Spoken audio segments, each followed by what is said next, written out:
Moment grave pour la paix et la stabilité au Proche et Moyen-Orient, avec des impacts très clairs aussi pour notre sécurité collective. J'ai voulu qu'on se réunisse aujourd'hui, 10 jours après les frappes entre Israël et l'Iran. Les frappes américaines de la nuit dernière ouvrent une nouvelle phase qui impose évidemment la vigilance et une action résolue de notre part.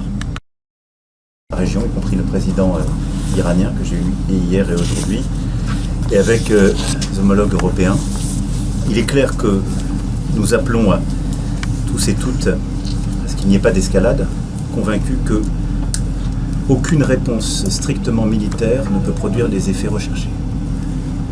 Et que la reprise de discussions diplomatiques et techniques est le seul moyen d'obtenir l'objectif que nous recherchons tous, qui est que l'Iran ne puisse pas se doter de l'arme nucléaire, mais également qu'il n'y ait pas d'escalade incontrôlée dans la région.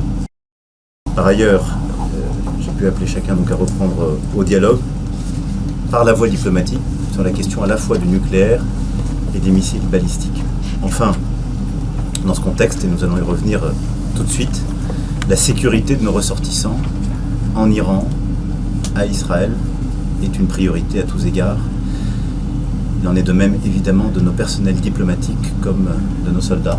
Nous allons revenir sur chacun de ces points évidemment avec les distinctions qui conviennent, puisque ce ne sont pas les mêmes cadres. L'objectif de ce conseil est de pouvoir faire un point sur les actions très concrètes pour protéger nos ressortissants, partager l'analyse de la situation et aussi décider des actions diplomatiques à conduire dans les prochaines heures et les prochains jours pour permettre de faire évoluer au mieux la situation que nous connaissons.